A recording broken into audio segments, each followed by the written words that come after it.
এই বাবু শোনো শোনো শোনো শোনো, তোমার নাম কি শোনা? জুনাইদ। তোমার বাসা কোথায়? মেঘনা। মেঘনা? কোন মেঘনা? কুমিল্লা। কুমিল্লা মেঘনা?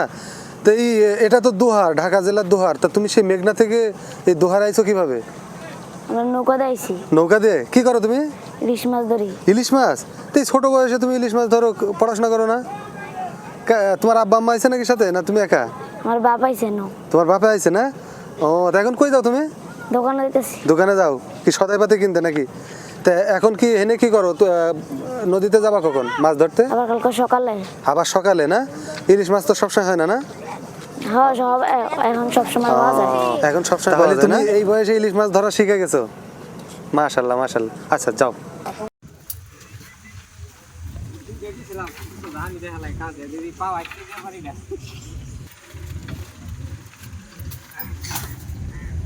নদীতে গোসল করার আনন্দই অন্যরকম।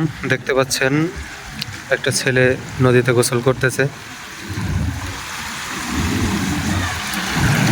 কি বাবু, অনেক শান্তি না?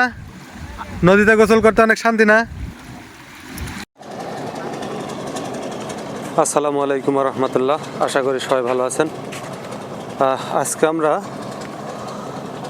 ঘুরতে এসেছি নদীর ঘাটে, নদীর পাড়ে ঘোরাঘুরি করতেছি।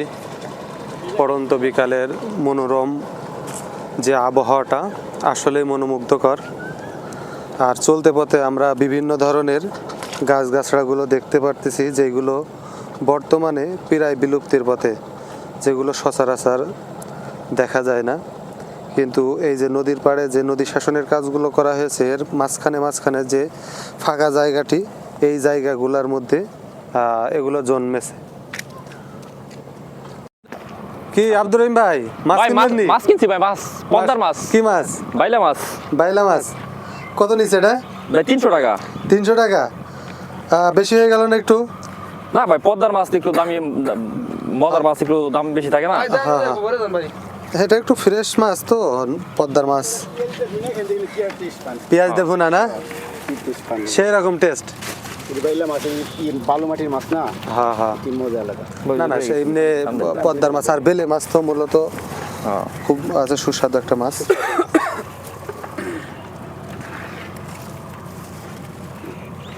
ভাইয়ের বাসা কোন জায়গায় নাকি? ভাইয়ের বাসায় যে এই বাসায়। এটা এটা কি দিয়ে ধরছেন? জাল দিয়ে না এমনি ইয়া দিয়ে? এই যে দূরে যে নৌকাগুলো দেখতে পাচ্ছেন, এই নৌকাগুলো মূলত জেলে ভাইদের নৌকা। এটা হচ্ছে জেলে বহর। ইনারা দূর নদীতে মাছ ধরেন। ইনারা আসলে অপেক্ষা করতেছে, ইনাদের গুণ আছে, এই গুণের জন্য ওনারা অপেক্ষা করেন। তো আসলে এই মুহূর্তে তারা অপেক্ষা করতেছেন, তাদের গুণের সময় হলেই ঠিক তারা বেরিয়ে পড়বে এখান থেকে। নদীর ধারে আসলে বিভিন্ন ধরনের গাছগাছালি দেখা যায়, বা ছোট ছোট গাছ, যেগুলো বর্তমানে আশেপাশের যে মাঠঘাটে একেবারে দেখাই যায় না।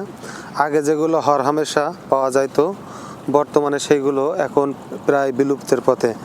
যেমন এই যে এই গাছটি হলো আমরা এলাকার ভাষায় বলা হয় হাকড়া গাছ। এই গাছ নিয়ে ছোটোবেলায় অনেক খেলাধুলা করেছি। তো এই গাছগুলো এক সময় হরহামেশা যেখানে সেখানে দেখা যাইতো, কিন্তু দেখেন বর্তমানে কিন্তু ওইভাবে দেখা পাওয়া যায় না। তো এখানে বেশ কিছু দেখলাম এই গাছ আছে নদীর ঘাটে, এই যে পলি মাটিতে জন্মেছে নদীর পাড়ে। পেঁপে গাছ, অনেক সুন্দর সুন্দর ফুল গাছ। এই বাড়িটির লোক লাগিয়েছে পরম যত্নে। আপনারা চর এলাকায় গেলে পেঁপে গাছ, বড়ই গাছ, এগুলো হচ্ছে কমন, এগুলো হরহামেশা দেখতে পাবেন। কারণ এগুলো মাটিতে রস কমে গেলেও মারা যায় না।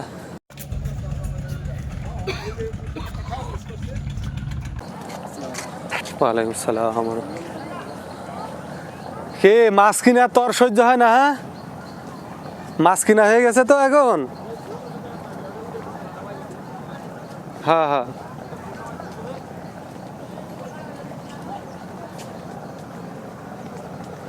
জেলে ভাইয়েরা তাদের বড় নৌকা পানিতে নামাইতেছে, দেখতেই পাচ্ছেন।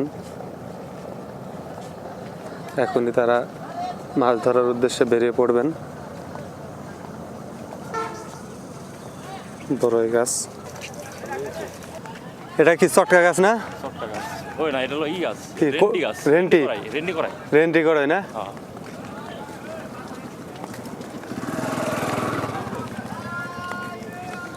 নদীর এলাকায় মানে এক কথায় চর বা নদীর পাড় এলাকায় গেলে এই যে কাংলাস বা ডাইন এক এক এলাকায় এক এক ভাবে এক এক নামে ডাকে, এক এক নামে চিনে। অনেক বড় একটা কলার খান পড়ছে।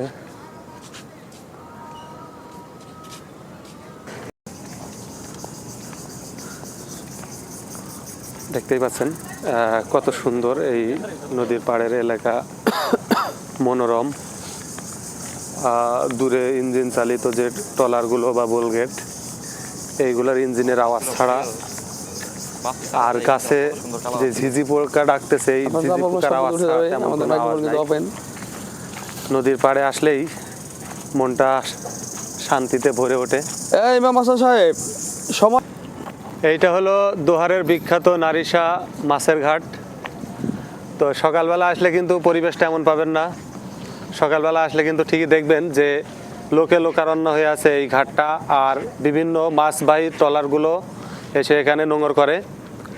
আর আমরা মাঝে মাঝে আসি, তখন কিন্তু এখানে লোকে কিন্তু ভরপুর থাকে, শত শত বা হাজার হাজার লোকজন থাকে। আর এখন দেখতেছেন এখন কিন্তু কেউ নাই। ভাই এরকম তো প্রত্যেকটা বাজারে থাকে, বুঝলেন না? এটা হচ্ছে একটা মাছের হাট বলেন, আমরা বলি হলো মাছের আড়ত, ঠিক আছে? আড়ত বা মাছ সকালে বিক্রয় যখন কেন্দ্র। নদী থেকে ওপার থেকে নদী থেকে লোকজন মানুষ বাবার জায়গায় বিভিন্ন জায়গা থেকে মাছ নিয়ে আসে, তখন এখানে এক একটা আড়তের এক একটা মালিক থাকে, সে তারা এখানে ডাকে বিক্রি করে, এখানে ডাকে বিক্রি হয় আর কি। ডাক এখানে মূলত ডাকে ঠিক বিক্রি আছে, হয়। এখানে মানে ওইভাবেই হয় না, এখানে ডাকে একটা মাছ উঠায়, যে আপনি সবচেয়ে ডাক যে বেশি কয় তারে কিন্তু মাছগুলো দেওয়া হয়। এটা প্রত্যেকটা এক একটা এক একটা আমি এখান থেকে মাছ আড়ত। নিছি তো। ঠিক আছে, যেমন এখানে আমাদের এখানে এটা নারিশা ঘাট এখানে আছে, মেঘলা ঘাট মেঘলা আছে, তারপরে আপনার দেখা গেছে মৈনট ঘাট, এসব ঘাটগুলো আপনার ডাকে মাছ বিক্রি হয়। এটা আপনি সকালে আসলে পাবেন। হ্যাঁ, আর কিছু সকালে আসলে তো এমন ফাঁকা পাওয়া যাবে না। কিছু কিছু তখন জায়গা কিন্তু আছে আপনার ঠিকই- যেগুলা রাতে আড়ত বসে, যেমন হচ্ছে আপনার ভাগ্যগোল একটা বাজার আছে, সেটা রাতে কোন মানে জায়গা? আপনার আড়ত বসে ভাগ্যগোল। ভাগ্য আপনার যদি চান অবশ্য ওটা আপনার রাতের বেলা আড়ত বসে। চলেন যাই, এখন যাই ভাগ্য ওটা ডাকে বিক্রি হয়। এখন তো ইফতার ভাই পরে রাস্তার মধ্যে ইফতার করবো, সমস্যা কি? যাবো ভাই, ভাই যাবো, ওই আরদের সমস্যা নাই, কিন্তু এই ভিডিওতে না ভাই, অন্য ভিডিওতে নিয়েন ভাই, তখন যাবো। এই ভিডিও ভাই আমি এই ভিডিওতে এই জায়গায় শেষ, পরে ভাই পরের ভিডিওতে ঠিক ভাই আছে। ইনশাল্লাহ দেখা হইব ভাগ্যগোল রাতের বেলা মাছের আড়তে। একার পক্ষে তো আর সম্ভব না, আপনারা যদি না যান আমি আর একা যাবো কিভাবে? না এখন তো ভাই সম্ভব না, এখন তো আসছে একটা ঘুরলাম খালাম, অনেক ভালো লাগলো। এই নারিশা ঘাটের এদিকটা খুব মনোমুগ্ধকর পরিবেশ, আমার কাছে এখানে আসলে মনটা ফ্রেশ লাগে আর কি। ওকে, ধন্যবাদ সবাইকে ভিডিওটি দেখার জন্য। আশা করি সবাই ভালো থাকবেন ইনশাল্লাহ। দোয়া রইলো, আমার জন্য দোয়া করবেন। আসসালামু আলাইকুম রহমতুল্লাহ।